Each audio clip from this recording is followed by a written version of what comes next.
Yeah, that's what we want.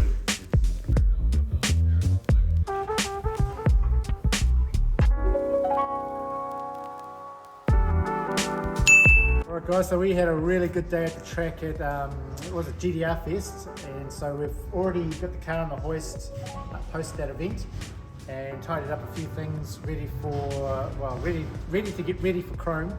So on the road to Chrome, we're going to take you through the journey of what we're going to do to modify the car a bit more and get a bit more pace out of it. But first, we needed to get it ready for a waft. We need that sticker on the windscreen, that magic sticker, to make it easier to get us entry into those events. So we put the factory GT bumper back on without the lip, obviously, and the indicators and everything, so we could clear the waft inspection. We also had to do in a CV boot. Daly got in here into a new boot on the front drive shaft, being all-wheel drive.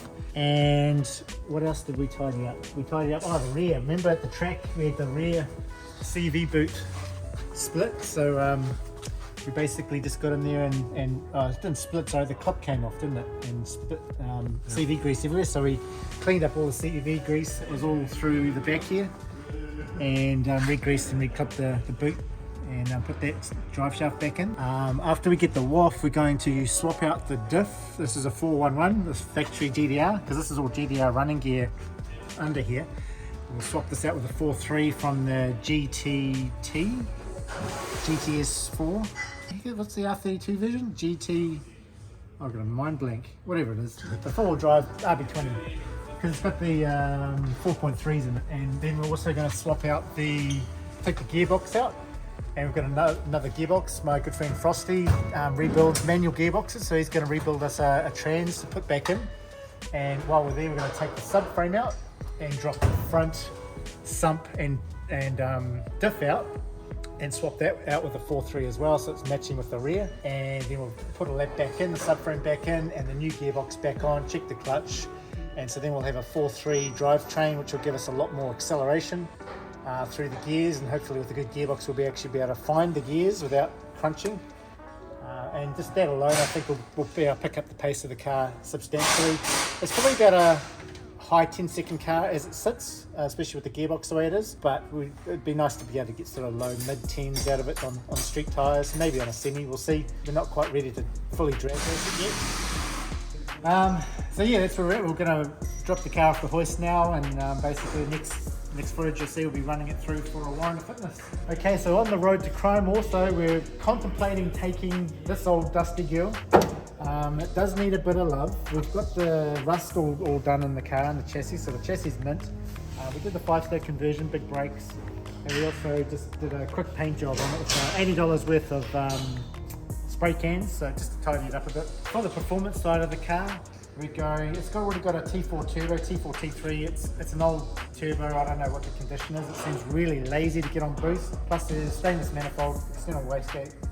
I think it's got a stock ECU, stock injectors. So what we need to do is get a tunable ECU, some bigger injectors, bigger fuel pump, possibly swap the turbo out if it's not really working for us. Check the engine timing, the cam timing, make sure that's where it needs to be. And then we can tune it up to 350, 400 horse, I guess, any more, and we start risking the gearbox, which we don't really want to do at this point.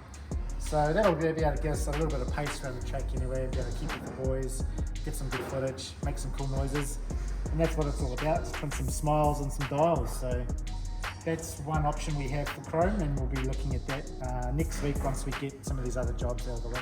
Okay, so what we got going over here, we've just got a Ranger that we've sold to a customer. He wanted some side steps fitted, so we're just going to modify the double cab side steps to go into the extra cab body, and do a fresh service on it and run it through for a warrant as well. So it's all ready for the customer. He's going to do a lawn mowing run with it. Jim's mowing, lawnmower run. So he wanted the roof racks and the lockable canopy in the back.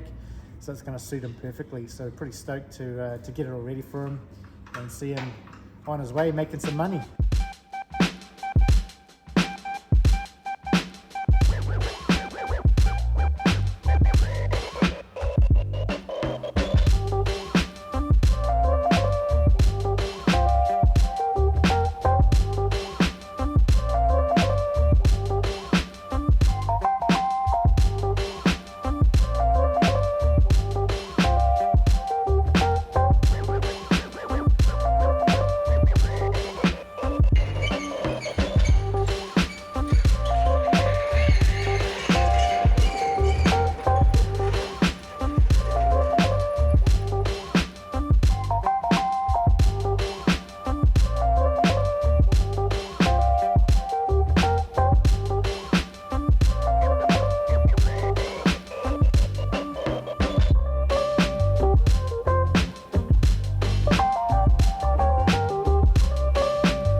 So we've got the PJ chassis set here on top of the PX chassis. So this is 2007 versus 2012 to 14, right through almost the current. You can see the difference in the size is quite substantial. The newer trucks, being so much bigger, have a lot bigger chassis. The problem we have with the project that we want to do is the cab comes down to about here. So you've got this much chassis sticking out the bottom of the cab, which means if you're going to lower it right down, you've got this 2 inches of chassis sticking at the bottom, touching the ground. We don't want that. So this one here will be soak up into the body much better. And then what we're going to do to strengthen it up, because obviously we want to try and add strength, we're going to do what's called I guess like a ladder chassis. So we're going to do another runner down through the inside of the chassis to double the strength of this one, but not increase the depth of it. And then obviously the main benefit being this is mild steel as opposed to high tensile, which is a lot harder to get legal in terms of the welding. So very hard to modify these legally. This one very easy. So that's the plan. So that'll be for the PX8 in the future. So that's a next year's project, but you can see always working towards the next project, lining them up, stacking them up, what's next.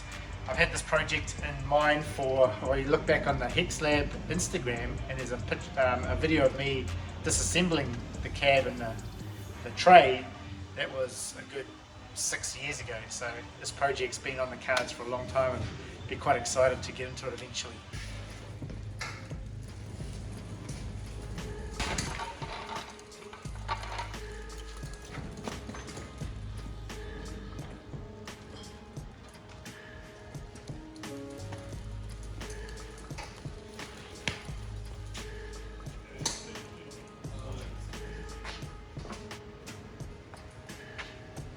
So we've got the diffs ready for the Skyline, so that's what Dave's been doing this week, today. And the gearbox is ready to be rebuilt. So also to the Skyline has a fresh waft, run it through yesterday through the testing station. And they love it. They said this is probably not close enough, you could probably get it a little bit closer. Hang on, let's have a quick look here. Let's see how close it really is. Let's get the clean sheet waft. Yeah, no, it's not bad. I mean, it hangs in there, eh? So they said, yeah, we love it, but it doesn't hold one sheet. It could hold one sheet better. So we'll have to, Dave will fix that up. Also, we've cleaned up the workshop a bit, stacked up the chassis, bikes are there. Nortz has been busy cleaning today, got the 180 all cleaned up. This is a fresh import, Type G. Stock as a rock. Look at that airbox. Carbon canisters in there somewhere. She's a beauty. So that vid one day. Daly's busy on the Pulsar, Andrew's Pulsar, just putting the diff back in, new oils. That'll be good to go. Good to see. We want to try and get that sorted in a couple of weeks. So that's pretty much been our week this week. Next week we hope to get the gearbox rebuilt for the Skyline, and it's ready to put that driveline in. A bit more on Andrew's car, and then we would love to get the camo girl out, and we've got a NIS tune, injectors, fuel pump, R35 GDR airflow meter, and that's all going to go into this Pulsar courtesy of Jeff from Alien Speed Parts in Auckland. If you need any Pulsar stuff, hit up Jeff, Alien Speed Parts. He's got everything you need for these little nuggets. So we're looking forward to getting that in and running a bit better. And then, yeah, we'll see how next week progresses. Thank you.